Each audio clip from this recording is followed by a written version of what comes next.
Mesdames et Messieurs les élus régionaux, encore un rapport plein de belles promesses.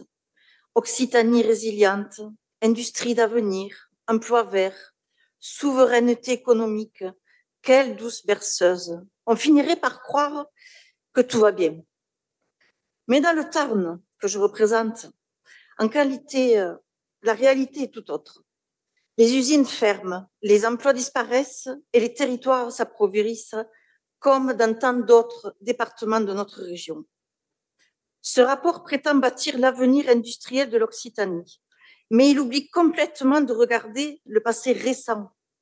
Pas une ligne, pas un chiffre sur les entreprises qui ont fermé, ni sur les emplois industriels perdus.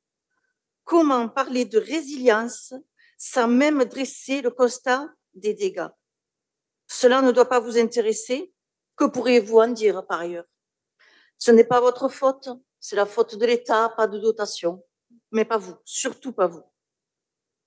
Or, la réalité économique est là. Selon la Banque de France, on comptait 340 défaillances d'entreprises sur 12 mois dans le Tarn en juillet 2025.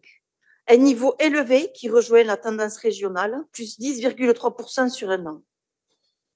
Et dans la même période, l'emploi industriel ne progresse que de plus 0,1%, c'est-à-dire une stagnation après des années de recul. Deux exemples locaux parlent d'eux-mêmes. La maison Millot à Laconne, c'est plus de 130 salariés laissés sur le carreau.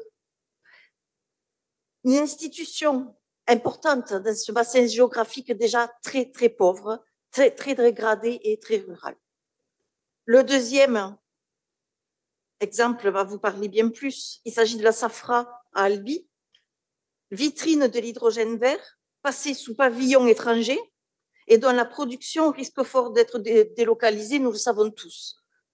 Il me semble, Madame la Présidente, que vous faisiez des éloges de cette magnifique entreprise que nous avions dans le Tarn et que vous les avez laissés partir, notre savoir-faire, vendu à haut rabais.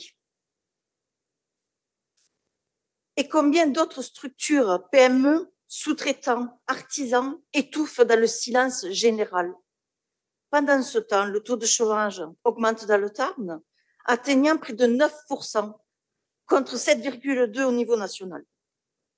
Et plus largement, 90 établissements en Occitanie ont été concernés par un plan de sauvegarde de l'emploi au deuxième trimestre 2025, touchant 1100 salariés, dont 1 sur 5 dans l'industrie. Les chiffres que je viens de citer ne sont pas des opinions, ce sont des faits. Alors que la majorité nous promet 20 nouvelles TI industrielles et 50 000 emplois verts, permettez-moi d'en douter. Car pour créer l'industrie de demain, encore faudrait-il savoir préserver celle d'aujourd'hui. Madame la Présidente, vous parlez beaucoup de transition, mais vous agissez peu pour la survie des industries existantes. On ne construit pas l'industrie de demain en refusant de regarder les échecs d'hier. À la lecture de ce rapport, on comprend surtout qu'il s'agit d'un document de communication, pas de stratégie industrielle. C'est un texte creux, électoraliste, qui vend du rêve sans jamais affronter la réalité économique de nos territoires. Alors oui, nous voulons une région ambitieuse et souveraine, mais pas sur le papier, pas de slogan, dans les slogans, dans les faits.